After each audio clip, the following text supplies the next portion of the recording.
Yo, what's going on YouTube? It's DLloyd. So we have quite a few things to talk about today, all of which somehow involves the Lakers, right? And what they potentially could do in the offseason and what we just seen last night in the playoffs game between the Cleveland Cavaliers and the Boston Celtics. So let's go ahead and start right there because obviously that made huge news. LeBron James returned to Cleveland to just take in a playoff game between his former team and the Celtics. Of course, Celtics ended up winning that game, and just like you could expect, this caused a media uproar, right? LeBron James is back in attendance. What does this mean? Is he going to be a future Cav? Well, we don't know, but the speculation definitely did brew a little bit. This morning, Brian Windhorst, he went on the Pat McAfee show, and he was asked about, does this have any meaning? Is there any significance to LeBron James going and now attending a Cleveland Cavaliers game? And pretty much Brian Windhorst, in his opinion, was saying that he doesn't know.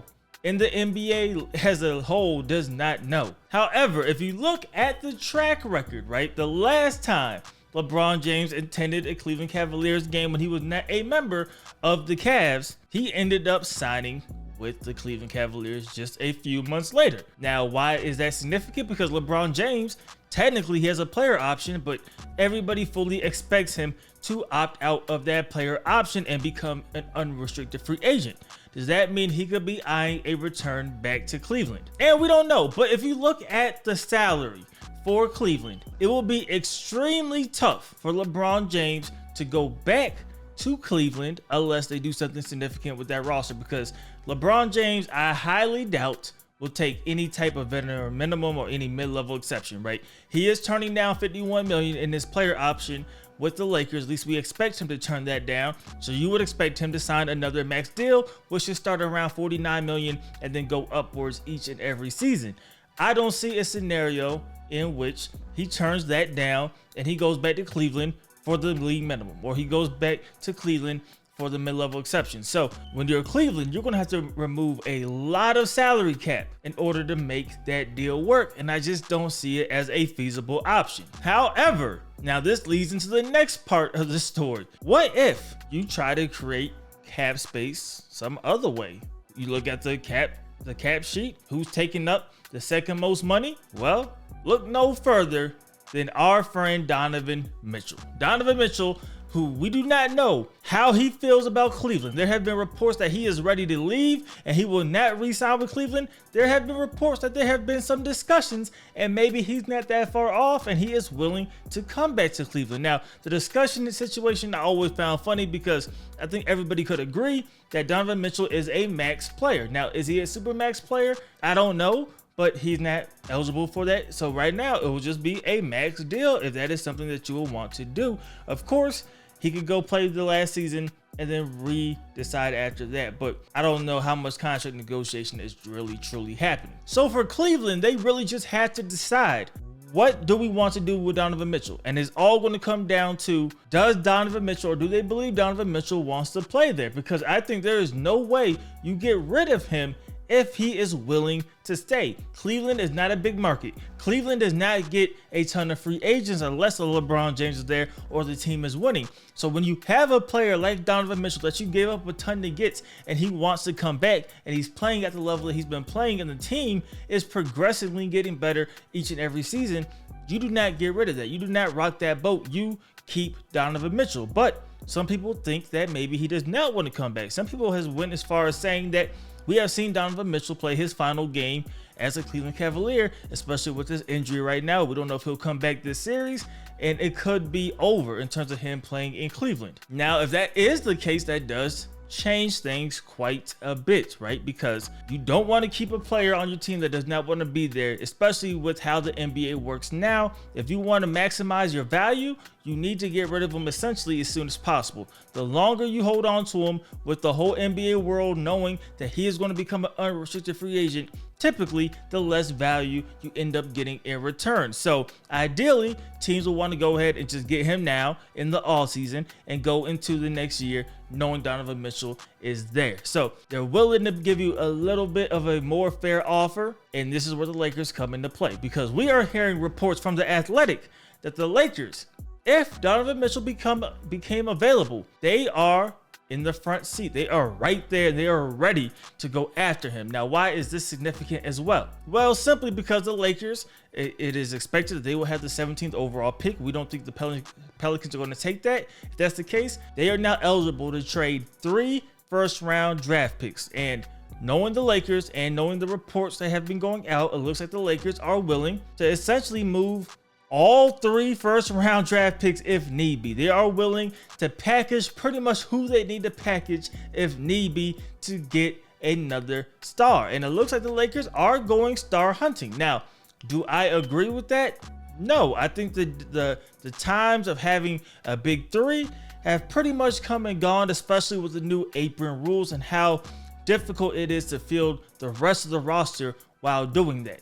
But with that said, the Lakers looking at it long term, how long is LeBron James truly going to be playing? Is he going to be playing 3 more years? Is he going to be playing 2 more years? Could you try to facilitate it in a way where you get all 3, Donovan Mitchell, LeBron James, and Anthony Davis, and maybe, of course, once LeBron James moves on, you now have Anthony Davis and you have Donovan Mitchell.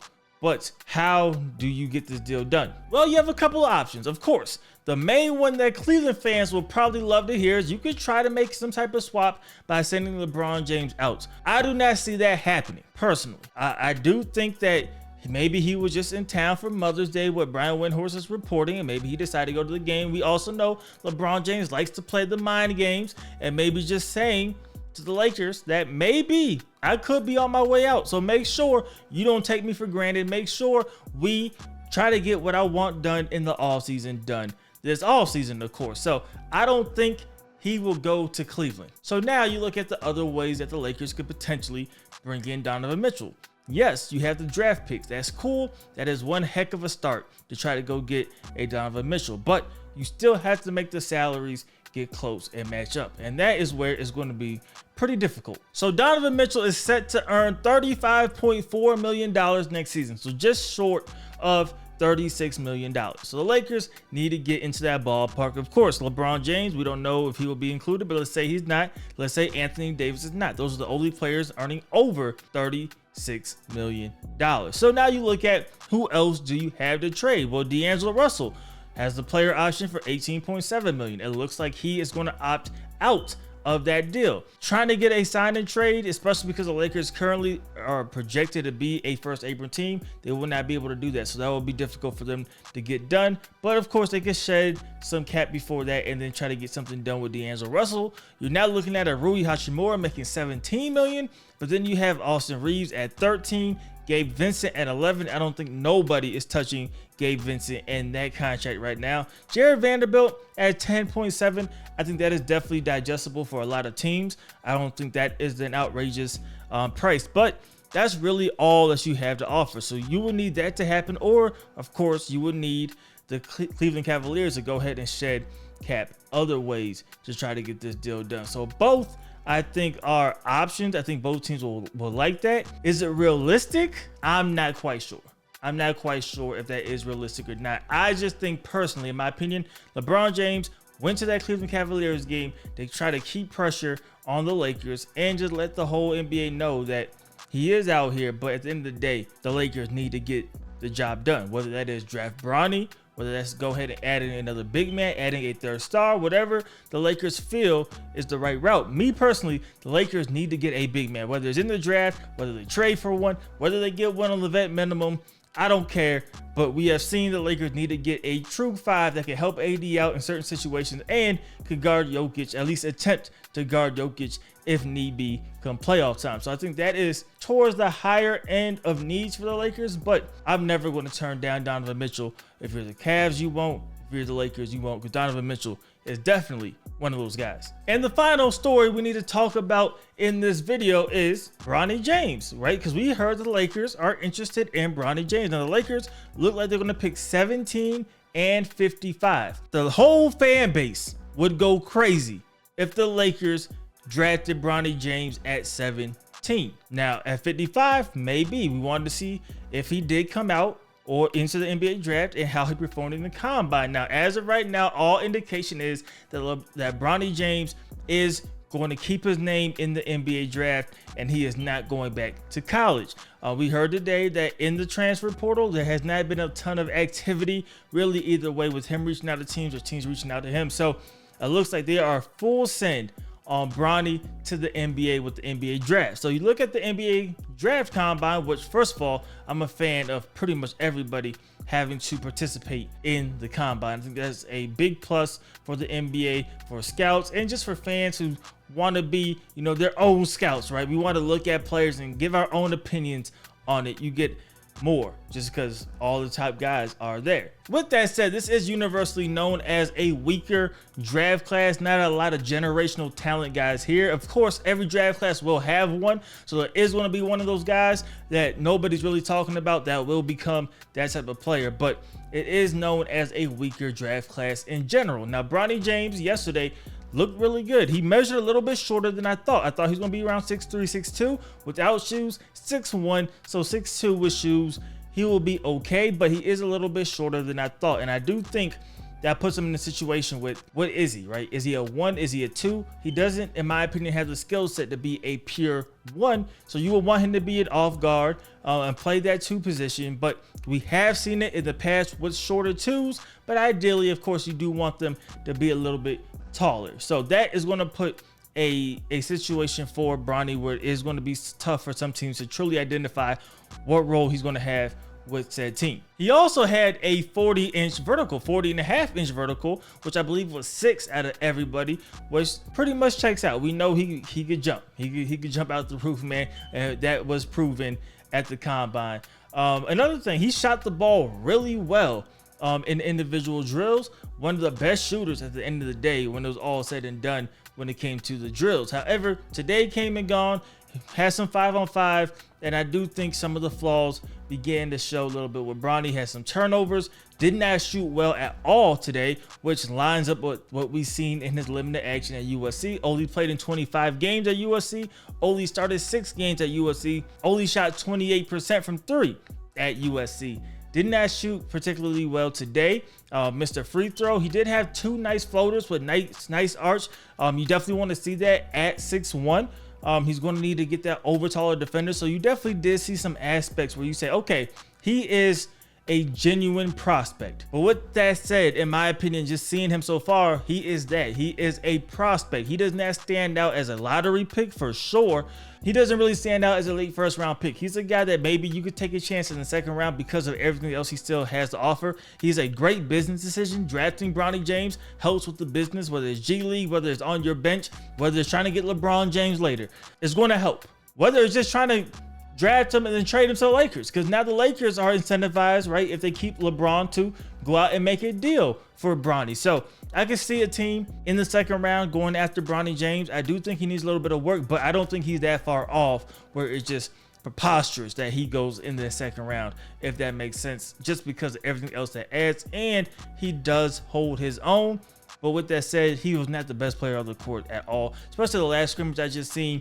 You had Antonio Reeves, who looked really good. That is a guy who is older, played 4 years. Last 2 at Kentucky looked really good, was really the best player on that team. He showed out there. So you have guys that I think are better, should get drafted higher. But I do think the Lakers will try to do the due diligence. Will he be there at 55? I don't think he will. As of now, I think a team out of spite, right, or just trying to block the Lakers, would probably try to draft him ahead of that. For people thinking 17 is the move, I do not think Bronny will be drafted with the 17th overall pick. I don't really think he'll be a first round pick in general. I would be shocked if he was, unless something drastic happened between now and the draft in a month and a half. But that was my opinion on it. I do think he's a general. He is a genuine prospect, and I would like to see the growth and development of him. I still think college would have been the better choice, the better option, but we are here, and it looks like that is not going to be the choice. So we'll see what happens. But you guys let me know. What do you guys think about the stuff in the comment section below? What do you guys think of Bronny and his draft prospects, seeing him at the combine and seeing what he has done so far? Do you think he is worth getting drafted? First round, second round, lottery? Let me know kind of exactly where you see that there. What do you guys think about LeBron going back to Cleveland? Is that a sign of something? Is it just him just trying to enjoy a game, going back to his old team? Let me know you guys' thoughts and opinions with that as well. And last but not least, what do you guys think about Donovan Mitchell potentially being traded to the Lakers? Let me know your guys' thoughts and opinions in the comment section below. As usual, hope you guys did enjoy the video. If you did, please do me a favor. Go ahead and leave this video a like. It helps me out a lot. And subscribe if you haven't already. It's DLloyd. I'm see you next time. Peace.